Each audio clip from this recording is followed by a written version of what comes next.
I've changed the title of this. I don't know how keyed in you were to the previous titles.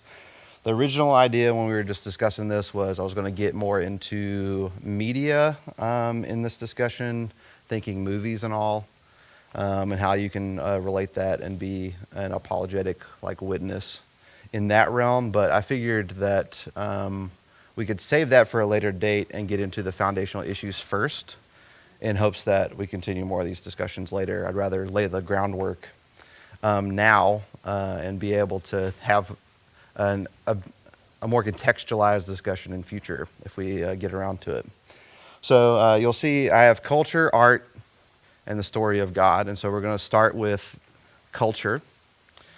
So if I were to ask you, what is culture? Or what will we be talking about when we discuss culture? Feel free to say anything that comes to mind. What grows in yogurt? Yeah, what grows in yogurt? Yeah. So not anything. Sorry, hold on. Sorry. Habits of a certain group of people. Okay, so habits of a certain group of people. Your way of living. Way of living. Okay. Yep. A like-mindedness of a certain group. Yeah. Okay. So. It's what makes them. Yeah, if I were to offer a definition, it's not mine, but it's one I appreciate quite a bit. The first thing on your sheet there, we could say it's the collective aspirations of a given people in a certain time as expressed through what they produce or cultivate. So we get culture from this idea of cultivating things that grow. And so this would certainly include arts and entertainment, like I had discussed at the beginning, or mentioned at the beginning, but would also include whatever sciences a group of people are engaged in, the discoveries, hypotheses they have, any ambitions, achievements that they search for or try to reach for in various fields. But ultimately what we call culture is a reflection of whatever it is that a given people are trying to cultivate, something that they are trying to create.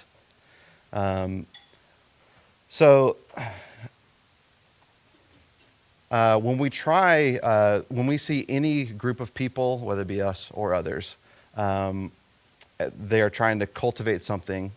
They try to cultivate largely based on their cultivation efforts, are driven by what they value and what they desire.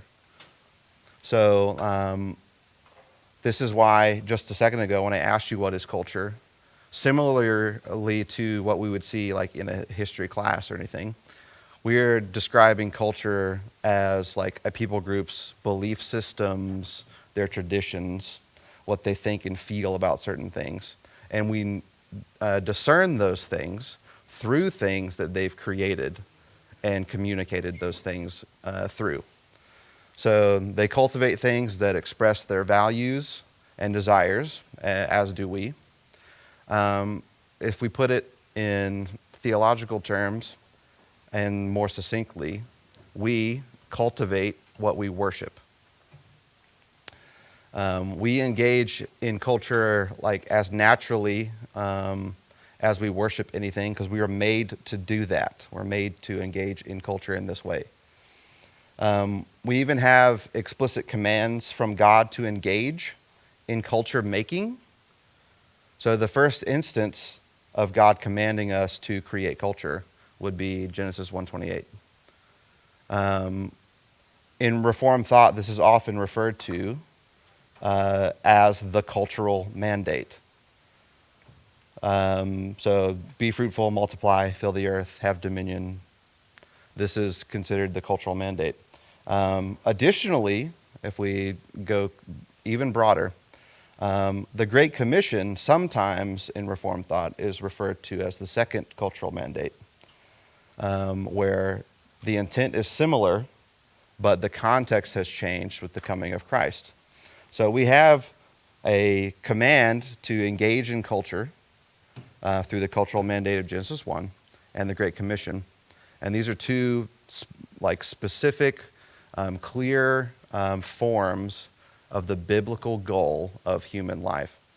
So just a little bit about the first cultural mandate given to Adam and Eve at their creation. God defined their task on earth as follows: be fruitful and multiply and fill the earth and subdue it and have dominion. So God commands us and them to create. So they are both to create worshipers through physical birth at the time and expressions of worship with what he's given us. So there Adam and Eve are to display the image of God and the power of God's lordship by taking control over the world to God's glory. And that is just an evidence of showing, of creating a cultural event, if you will, of man exercising godly lordship over something that's been created and is under their lordship. But before we get to the Great Commission part, I want to contrast a little bit the cultural mandate given to Adam and Eve there with its clearest expression in the inverse in Genesis 4. So we have the cultural mandate there at 1, and the abuse of it in Genesis 4 with the beginning of the first culture we see described. So if we remember what's in Genesis 4, we have the story of Cain, who killed Abel out of envy for his lesser offering to God when it was rejected by God. God curses the ground because of Cain, marks him, exiles him. Does anyone remember what Cain did after he was exiled? What's the first thing that he did?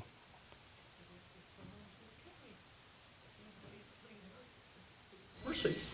After he was exiled, what did he do? That's after that. So in verse 17, if you go to Genesis 4, it says he built a city. So let's look really quickly at verses 17 through 22 of Genesis 4. And let's see what we're looking at here. All right. So verse 17 says, Cain knew his wife, and she conceived and bore Enoch. When he built a city, he called the name of the city after the name of his son Enoch. To Enoch was born Arad, and Arad fathered Mehujael. Mehujael fathered Methushael, and Methushael fathered Lamech. Lamech took 2 wives. The name of the one was Ada, and the name of the other was Zillah. Ada bore Jabal. He was the father of those who dwell in tents and have livestock. His brother's name was Jubal, who was the father of all those who play the lyre and pipe. Zillah also bore Tubal-Cain. He was the forger of all instruments of bronze and iron. So what is exactly happening in these couple of verses? What does it sound like? Something we've already looked at this evening. Civilization is being born. It sounds awful a lot to me like he's being fruitful and multiplying and filling the earth and subduing it and having dominion. Now, we see through explicit reference, we have developments of agriculture and the arts and some industry. So we have Jabal, who the father of those who dwell in tents and livestock. Jubal, father of those who play the lyre and pipe. Tubal-Cain, he was the forger of all instruments of iron and bronze. These are people creating culture. They are making many of the things that make living in a society worthwhile.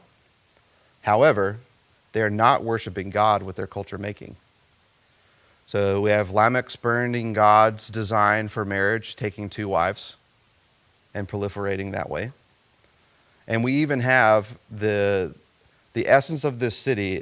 Cain's first act as a culture creator was to fashion a city as a monument to his own glory, giving it his own son's name, after being cursed by God and offering false worship to him. So what are we to do if we desire to create culture for the glory of Christ? Well, let's get back to the second cultural mandate for a moment, the Great Commission. So the Great Commission carries this theme of this cultural mandate into the New Covenant. Believers are to fill the earth with worshipers of God and thus take dominion of all lands. In this way, we have the prophecy of Isaiah being fulfilled, like the earth shall be full of the knowledge of the Lord as the waters cover the sea. The Great Commission, therefore, can be understood as like a republication of the cultural mandate for the church age, with the appropriate context changed. So it's going to feel almost like we shift a little bit here, where I'm thinking this is as broad as this will be. This is general culture, all manner of things that are involved in culture. We are commanded to be a part of it, and we can do so in faithful worship to God.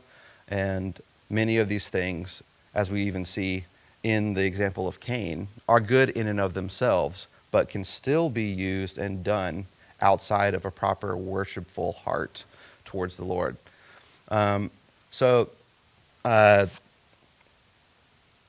It is, I would say that it is right and good for us to both explore and inhabit the earth and to use its resources, things that are given to us by God for in and of itself, but keeping an eye on the heart of our mandate is for the worship of God, and that is necessarily involved in the preaching of the gospel in the church age. So if we let's turn to art for just a moment. Okay, so if I were to answer the question, why art, or pose a few more questions about it, this is as narrow as it's going to get. I considered narrowing it down to one medium of art, but I think it's better to begin with the broader concept, and there's tons and tons and tons of things that could go under this umbrella. But what is it about art which contributes practically nothing to our existence, meaning we could live without art? We could survive without art for sure. What is it about art that we can't seem to live without? Because there's not a culture on earth, there's not a people group ever devised that hasn't produced, on some level, artistic expression. And I don't know if I have an exact answer. I do have some scriptural material and some scriptural reasoning, I believe, as to why it exists.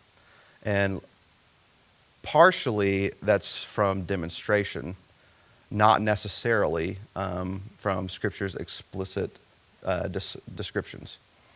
So the next little blank there, I'm going to throw a little Latin at you. Ex nihilo. Okay? So I have almost, EX space NIHILO. Ex nihilo means out of nothing. And this is how it's described. This is how we describe the way in which God created the world. Before God created the world, there was nothing. Then he said, let there be, and there was. Creating art in its many facets and many designs is the closest thing we as people, closest time we'll ever get to creating ex nihilo, where we have, this is the closest we can get to showing the image of God in us as creator. So when we'll build things that are useful, and that can definitely have artistic merit to it as well. It's a way that we carry out God's image, is making things that are useful, to be sure. But God did not make us or the world because he needed to. Because he needed us to exist, for him to live. I think in a way he made us because he wanted to exult in his own artistry.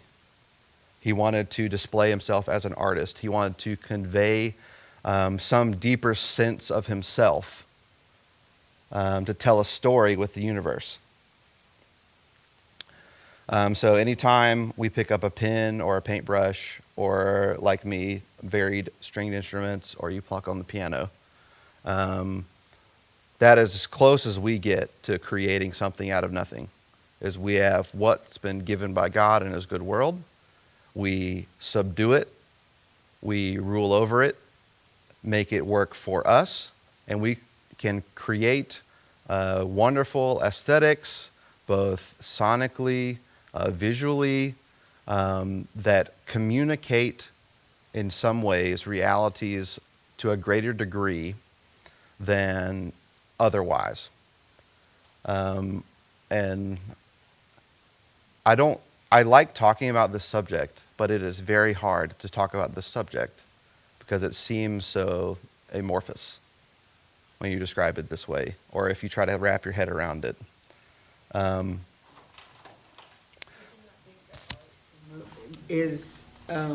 Evokes emotion and feeling.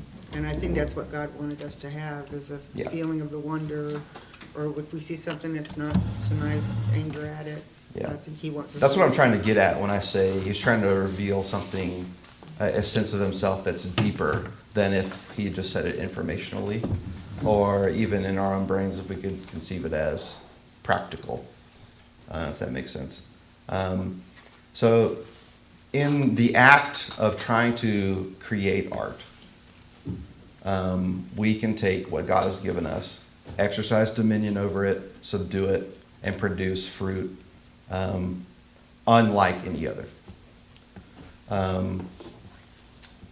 So I think considering the number of people in this room, there's a high likelihood that a number of you have experienced some artistic expression that maybe transported you or resonated with you.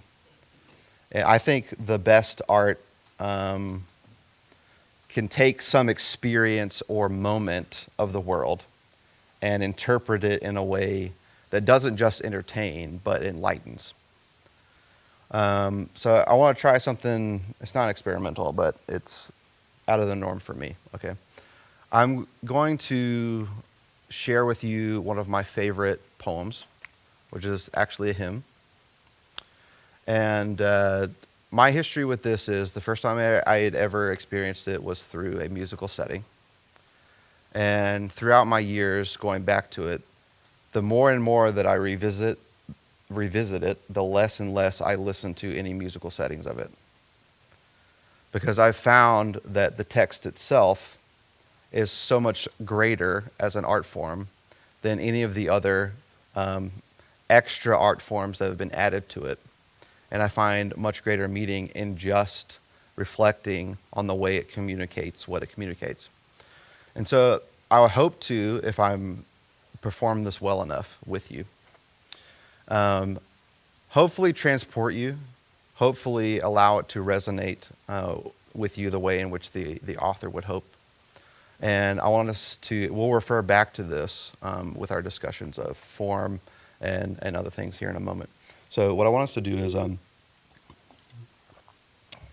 going to read 4 verses, but what I want to ask of you is to close your eyes so that we can just focus and try to listen.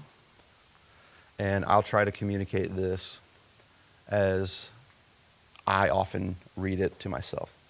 Okay.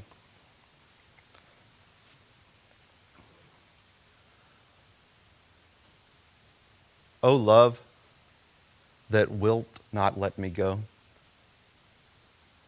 I rest my weary soul in thee. I give thee back the life I owe, that in thine ocean depths its flow may richer, fuller be. O light that followest all my way, I yield my flickering torch to thee. My heart restores its borrowed ray, that in thy sunshine's blaze its day may brighter, fairer be. O joy that seekest me through pain, I cannot close my heart to thee. I trace the rainbow through the rain and feel the promise is not vain. That morn shall tearless be. O cross that liftest up my head, I dare not ask to fly from thee. I lay in dust, life's glory dead, and from the ground there blossoms red, life that shall endless be. You can open your eyes.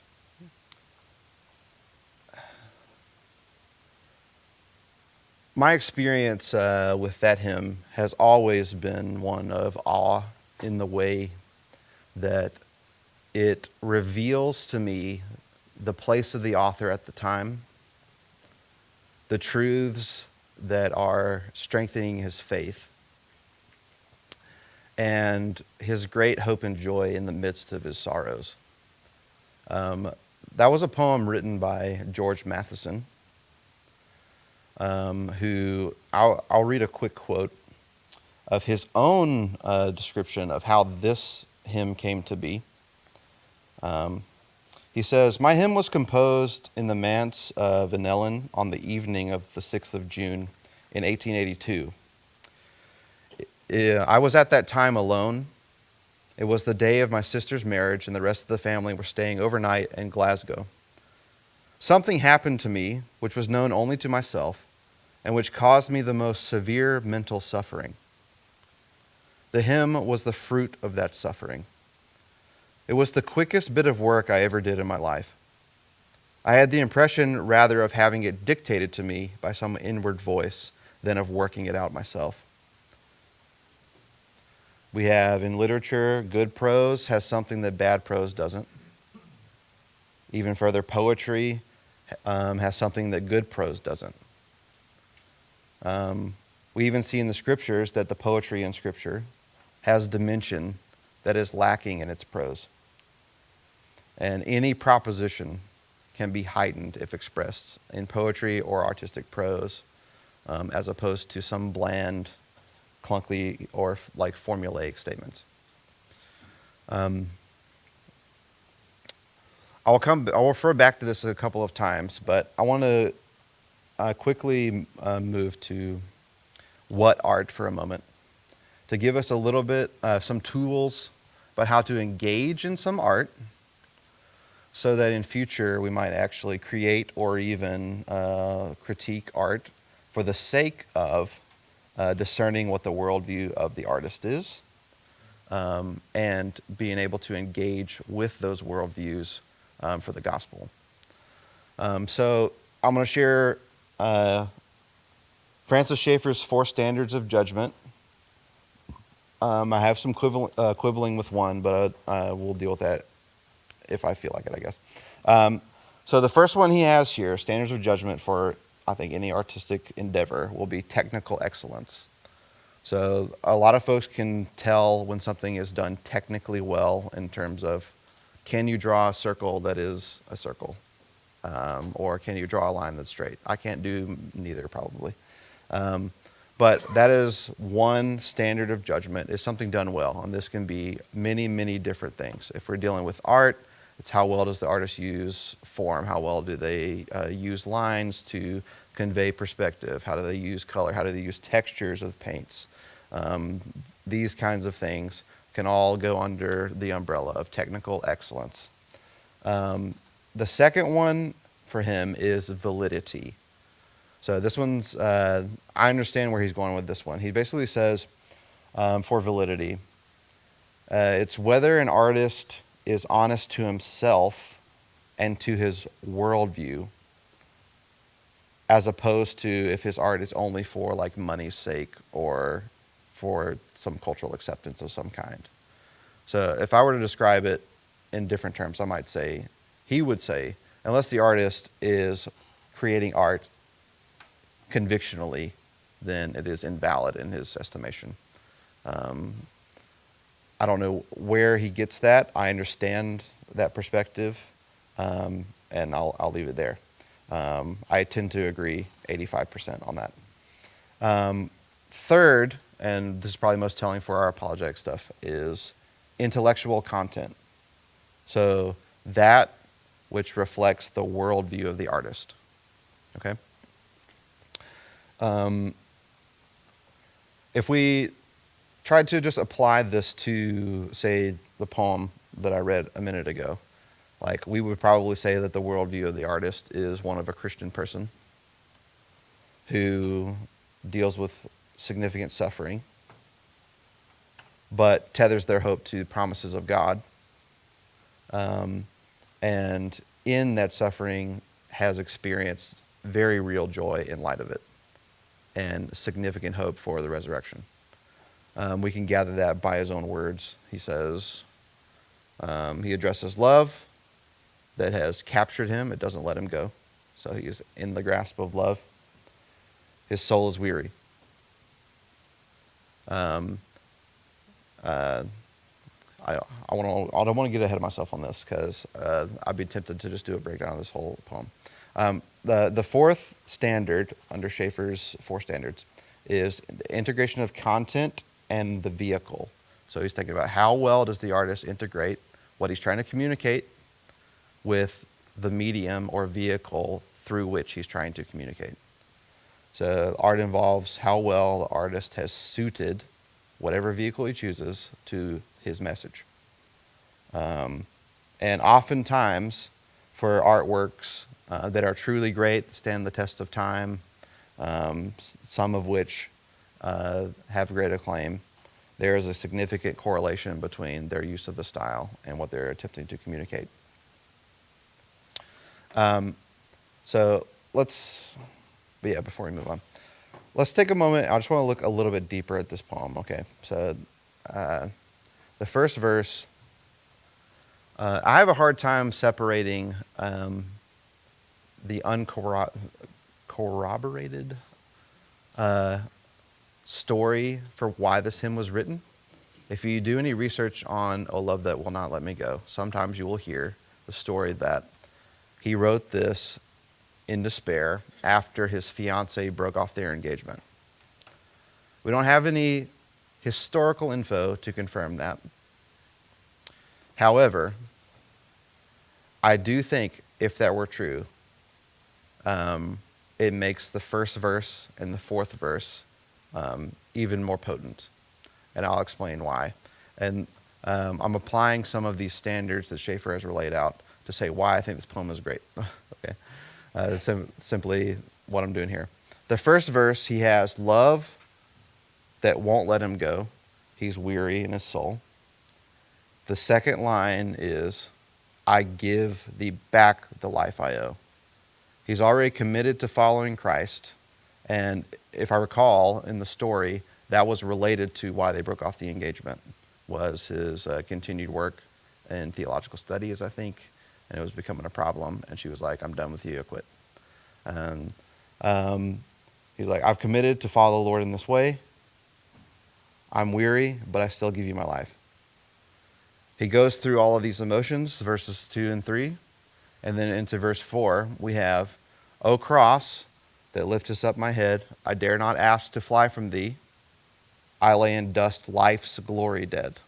So potential temporal benefits of having a loving wife and all of this has now gone for him following Christ in the way that he was led to. He says, nevertheless, I lay life's glory down and I reap from it the joy of Christ and eventually eternal life. I would say for technical excellence, his command of the text, the English language at his time is superb. We have 4 separate verses with 4 related subjects: love, light, joy, cross. We have we have some parallels and contrasts to convey. So here verse 2 is my favorite for that, I think. He goes, O light that followest all my way, the light that's always guiding, I yield my flickering torch to thee. Faith weak under pain, looking to the light that guides his way in this time of confusion. Then he says, my heart restores its borrowed ray. So his light, the light of his heart restores the light. This is an example of, gotta slow my brain down a little bit. Yeah, so in this, God is the light that guides. It's also the, what's the substance, which is the sunshine of God. And he is essentially the derivative light, the ray from that source. So my heart restores its borrowed ray, that love that came before, love from God, restores borrowed ray, love from God to him. That in its blaze, looking at its love, that it may brighter, fairer be. So as his flickering torch is waning, he knows he's a derivative light. He gets his light from God, from the love of God. If he basks in it, his day will be brighter and fairer. From the strength of his heart being strengthened with the presence of God and the love of God, then that's where the joy seeks him in through pain. And because of this unyielding joy, then he can say, my heart basically can't subsist in sorrow for too long because I'm too optimistic. He says, I love the way he describes it almost against his will. This is God working in him to make him feel like Christ, feel in the way Christ would have us to feel. He says, I trace the rainbow through the rain. Like, I still can see the rainbow through the rain because the love of God has restored the light of my heart, and this joy has reached me. And in that moment, in feeling that joy, in that pain, having been restored by the presence of God, then he feels the promise that God made, that he will make all things well, that his promises are not in vain. He feels again what his mind knows, that this pain will be temporary, it will make him more like Christ, and everything will be made well in the future. And then he gets to, imagine the difference if we go to integration of content and vehicle for verse 4, okay? He could have said, I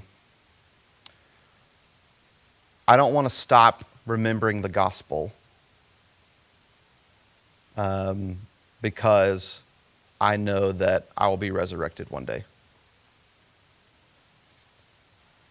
But he wanted to display in a more forceful way the reality of feeling what that truth is.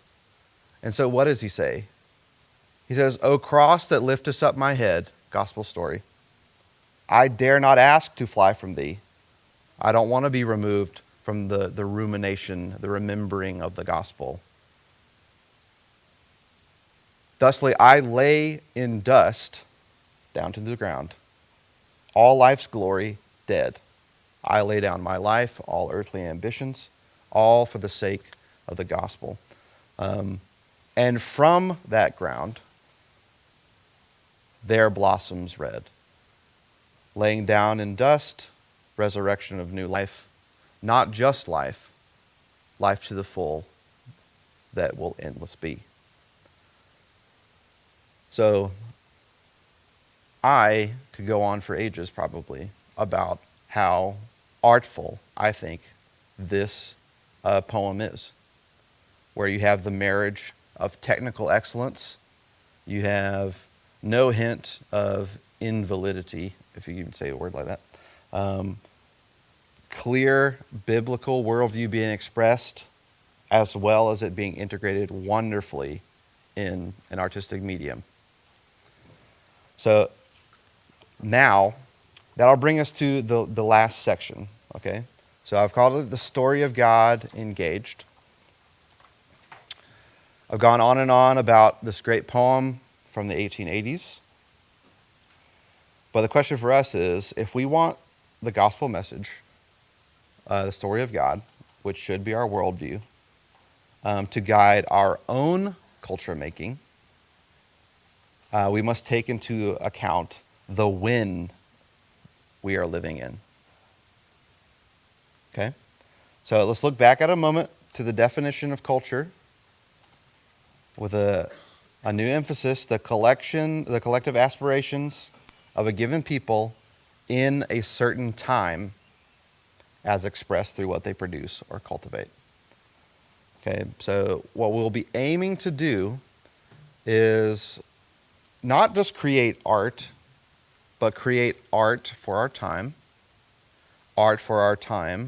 that is good art that communicates well the gospel message, and the way in which we make that art is also affected by our worldview as the gospel. And so when you get into some discussions of world missions, you'll hear this first definition I've got you for under there called contextualization. Okay? So in a lot of the discussions of trying to preach the gospel in foreign contexts, you'll have discussions about what does it look like for the good news of Jesus Christ to be experienced in that cultural context. Though we have significant differences in this room, we have a lot of cultural overlap between us. Many of us being white, many of us being American, many of us being natural-born American, many of us having multiple generations that have lived in this nation. Those are all overlapping cultural contexts. But then again, we still have the differences of I grew up in coastal South Carolina. Jacob was in Wisconsin. We sometimes feel like aliens from one another in that regard. But we have significant overlap and enough to communicate. So if I were to try to communicate the gospel in an artful way to Jacob, there may still be some ways that I would need to change my expression of that for people from Wisconsin, like Jacob, to experience it in the same way that someone from coastal South Carolina would.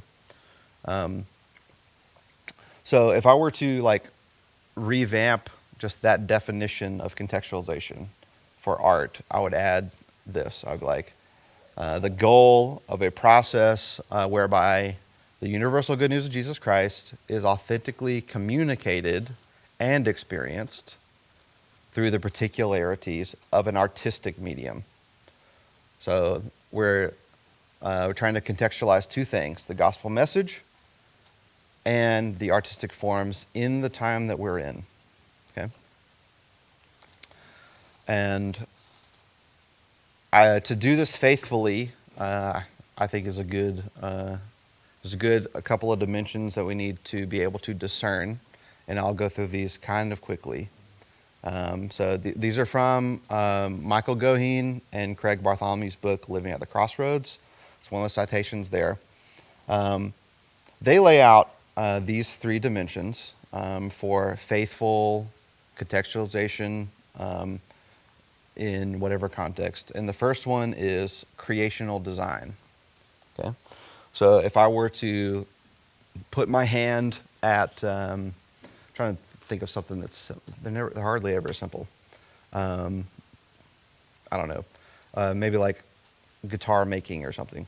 I'd be like, what is the creational design behind luthiery? Well, one, it's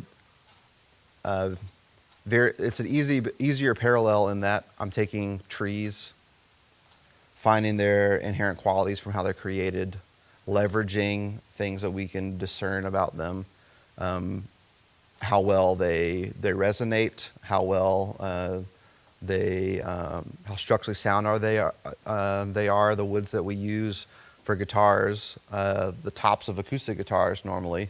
We want a significant strength to weight ratio where it can be as strong as possible while being as thin as possible. So to make instruments that respond well to musicians and are very loud when they want them to be, very quiet when they want them to be, have all this extra dimension. They need to be essentially hanging on by a thread. They're as lightly built as possible, and there's a sweet spot where guitars, where they sound the best, or a lot of actual instruments in luthiery, it's far beyond just guitars. They need to be very lightly built. And this is a delicate process. It takes a lot of skill. But the reason why I would bring up creational design is, well, I can leverage a couple of those things from the way things are created, but I'm creating them to be able to manipulate sound so that music can be made. So if I were to engage with someone, another luthier, who doesn't share my Christian worldview, I imagine that we'd be creating, we would have significant overlap in our appreciation for what occurs in the natural world for creating these instruments. But we'd have significant divergence in between maybe why we even make them, or the ethical practices of how we acquire some of our materials. That's been a big, this is really esoteric, I suppose, but that's a big deal in the guitar world, having sold guitars for a good while, is they've deforested the heck out of the forests. And so virtually all the woods that are desirable are endangered now because of what you could say are unethical foresting practices. So creational design is a way in which we can bridge the gap when trying to contextualize. We can look for the created order in whatever artistic endeavor we're producing. But the second dimension that we need to be aware of is cultural idolatry. So where does the culture use whatever it is that we're evaluating for idolatry? Like, suppose an okay example for this might be like in music. Music is used for idolatry constantly in many ways to promote heinous worldviews, to be the background music for all manner of debauchery and evil. Music is often used in this way. So if you were in a cultural context where, say, like maybe in the 60s, when rock was not as big a deal, was a bigger deal, I probably would not have played rock music in the 60s in churches, justifiably, because its only cultural association is with lurid activities and illicit drug use and all of this. Someone like me who grew up completely removed from that, my experience with rock music is just the sounds for the most part. So to me, I have no cultural baggage like making rock sounds on guitars, but others might. And so as you're engaging in this culture, even if you're engaging in the art form where some of these culturally idolatrous things are happening even in your time, you have to walk a fine line between producing art that's similar with a clearly different worldview and producing art that doesn't communicate what you want it to because the message isn't clear enough to affect it. Schaeffer, in his book I've mentioned there, he has 2 essays on art in the Bible. He has an extended discussion on you'll only know this by doing it wrongly almost, it seemed to be my takeaway from it, where it's like, are you playing rock music that conveys a Christian worldview, or are the people that are receiving your art just hearing rock music and not hearing the gospel? So that's the real blurry line. I'd like to do a whole discussion on that, but I need to think a lot more on that, about dealing with the fine line between engaging in something while avoiding its cultural idolatry, especially in the time that you're in. But the third dimension that I think we need to keep in mind when trying to contextualize the gospel message and contextualize art forms through which to communicate the gospel message is healing potential, is what the phrase they use. So its capacity to bring good from it. A better example for something like that might be like in business. Like, what is the potential of someone to act ethically, to have a successful business that produces good in the world, jobs for people in their employ, benefits that help them raise good families, have work-life balance. These are kinds of issues that you need to take into account when trying to contextualize anything. Art is a little bit different, or it's less expedient to use an example. But trying to think of what would be I'm not doing well off the cuff on these examples on that. But basically, does it have the potential for you to uphold the creational design, avoid the culture's idolatry with whatever medium you're using, and still produce some healing in the culture, in spite of the sinful part there. But so that's a lot of information. That's a lot of things. We have 10-ish minutes left. What I want to do is take any questions, clarify anything, or we can just entertain some art that we like. And if you have learned something, gotten a sense of something more deeply about God or one of His truths, or had something come alive to you because of a medium, I think that's all fair game for the next few minutes. But yeah. I am, fortunately, I am a math science guy. Amen. Do not ask me to interpret a poem that did not go well for me in school. When you say arts, I kind of think of, some things like there's the visual arts, there's language arts, there's musical arts, fine arts, whatever, things like that. So I'm intrigued by all this, but I also look at some of your thing about your first part there about validity. And I know a lot of the people back in the Renaissance who are very famous painters and sculptors had very fine capability, but weren't necessarily Christian or religious at all. Yeah. But they were good at making a buck and good at conveying things. And also we've seen, like, how many times have we heard beautiful love songs sung by people who are not even interested in the opposite sex. So kind of curious how some of this stuff applies. Yeah, that's why I'm so murky on his definition of validity there. I think he would put most of that into the technical. My brain's mush now. How technically proficient they are at conveying. So in many ways, so this is my main problem with his section there is that is meta information. If you know how the artist feels about the art he's created, you don't need to have that information to be communicated accurately through a piece of media. And so if I've never had the context that basically, if they sang this love song, wonderful, I'm moved to tears by what was conveyed, not just by the text of the tune, but the performance of it itself. I don't need the performer's information. That doesn't nullify the experience I had with that, or what information was communicated to me through it. I think where he's coming from mostly with that is from a Christian ethic. Ideally, you'd be creating art in a worshipful manner that is for the worship of God. So in his mind, if anyone's creating art that's not from a position of their own affections driving what they do and consistent with how they view the world, then in his mind there is some invalidity to the artistic expression because it stops at the creation itself. Which I struggle with that because most of the people that I enjoy their art, some of which you can't even discern their worldview from it.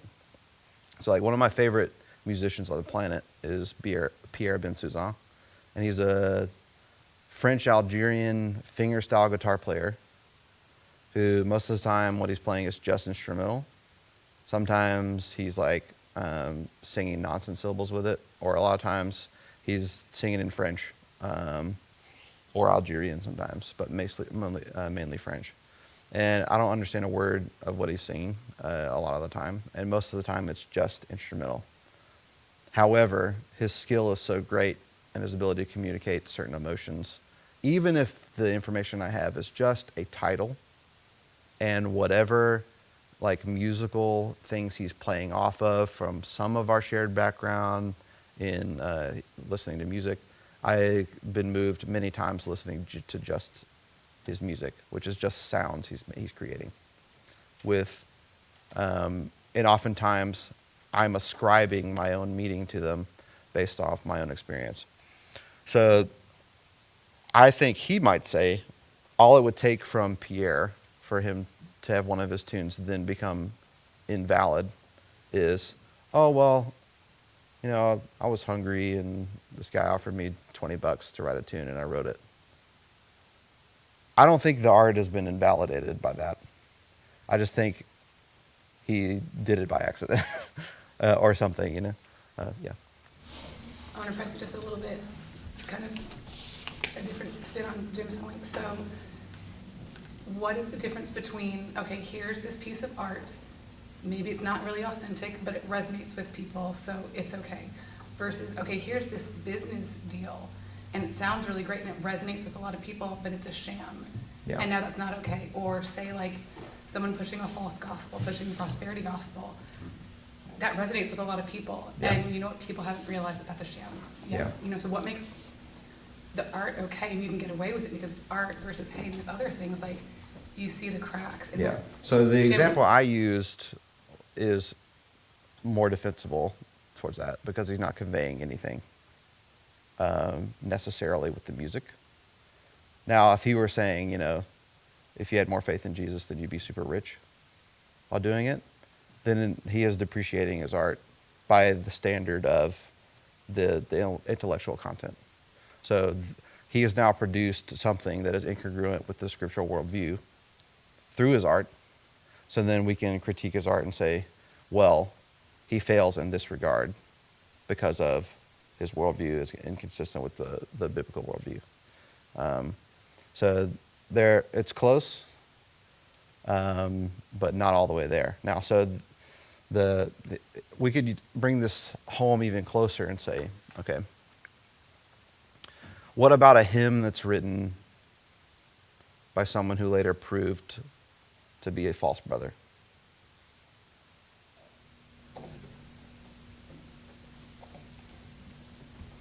One of the most famous hymns in Christendom, and most well-loved and well-known, is It Is Well With My Soul. Horatio Spafford had a less than ideal ending to his life with the religious things that he was doing with his wife towards the end of his life. Not a single word that he wrote in that hymn is untrue. So I may have ruined it for you. You now have this meta information that this guy, to all accounts, did not finish the race very well. Very well may not have been on the track, considering how his life ended. But every single thing that he wrote in that song is still true. So then, all I would say is, that song is technically excellent, is intellectually sound, and the integration of the content in the vehicle is wonderful. It's just invalid, according to him. But it won't be of no use to us, because every one of us, I think, could benefit from the thought of, my sin, oh, the bliss of that glorious thought. Not in part, but the whole is nailed to the cross, and I bear it no more. Praise the Lord. Yep. I've written a lot of poems in my life, but I have never, ever sat down with paper and pencil and said, oh, I'm going to write a poem. It always just, it has to come to me. And if it comes, I can't wait to write it down. And I wrote a lot of grief poetry when my husband died, but I always made it end with how God brought me through it. That's good. Thank you, baby.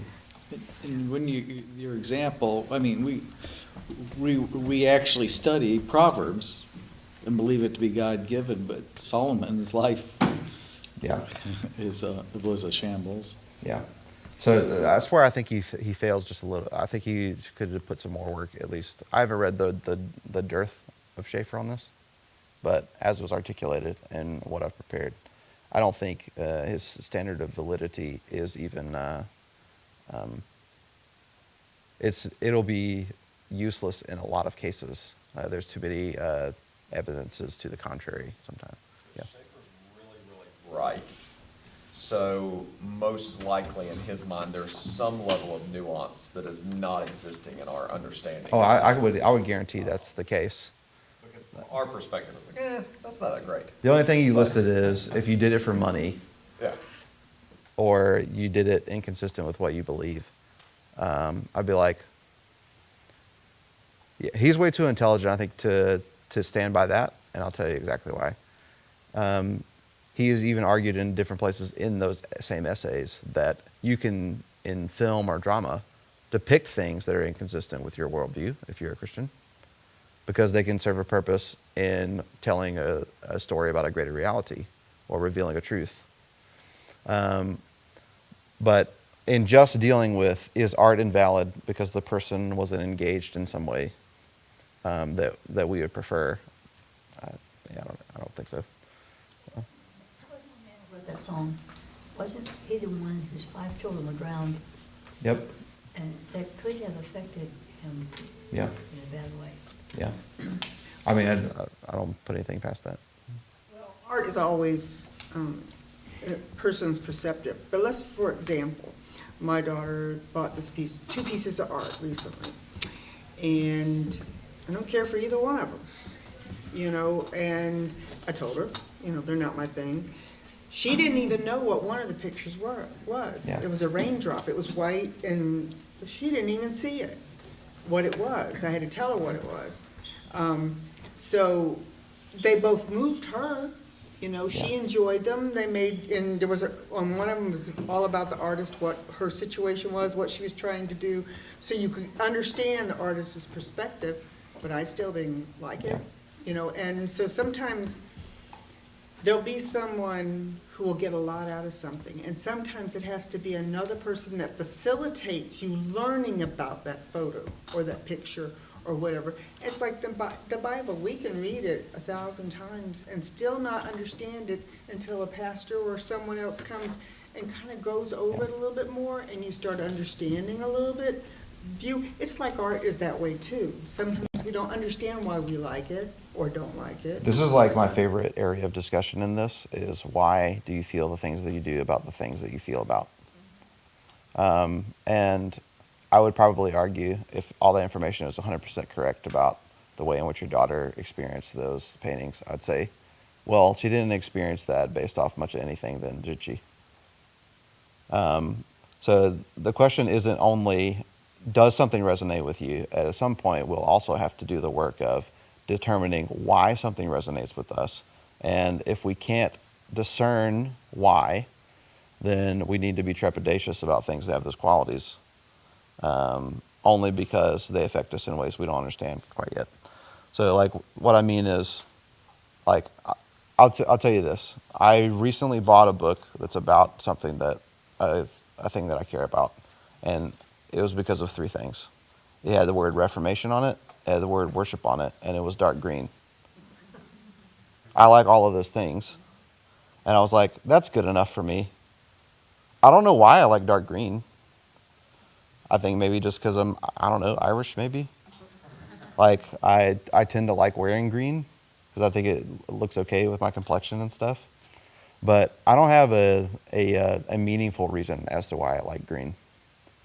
Now, if I were to get around to talking about my favorite subject in this regard, which is storytelling, I've learned a lot in the past couple of years really thinking about what stories resonate with me and why do they resonate with me. And if there are things that, if there are stories that I care about, do they stand up to analysis? Have I misstepped in my interpretation of them? If so, why did that misinterpretation take place? Did I misremember something? Am I bringing in information that's not inside this, that's not in the story to try to explain something in the story that's not there? Am I basically, do I like the things I like only because there's something outside of me that I like about them? Or can they stand up to scrutiny? And can my own perspective on something stand up to the same scrutiny? This would be my favorite discussion to have at a future date about evaluating your own perception of art that you consume or media that you consume. That's the most often for me is television and film. So sometimes you get around to the discussion of, well, art is subjective, whatever, however you end up defining that. And they'll say, well, then how can you even evaluate it in any way? Well, we live in God's world. There are true things in the world from which we refer. It's through our worldview, through the lens that we'll view everything that we see. And it is probably the quickest way to discern what your worldview actually is rather than what you think it is by the things that move you the most or annoy you the most. But I fear I will ramble too much on that, and we're 5 past. Do we have any final comments or questions? I would like to continue this discussion in future, but yeah, anything from anybody? Okay. Let's pray, and I think we'll get the heck out of here. Let's pray. Father, thank you for this time, and thank you for these folks. Thank you for all uniting us as a family through your story, the story of showing yourself truthfully in the gospel message. Thank you for your Spirit continually guiding us, unifying us in the bond of love, making us more like Christ every day, spurring our hearts to trust in you, to have our souls feast on the good food of your promises, the promises that we know of from your great story. I pray that as we continue to engage the culture that we live in now, that we would both do art for its own sake, do art for your glory, and do art to create a culture that worships you in spirit and truth.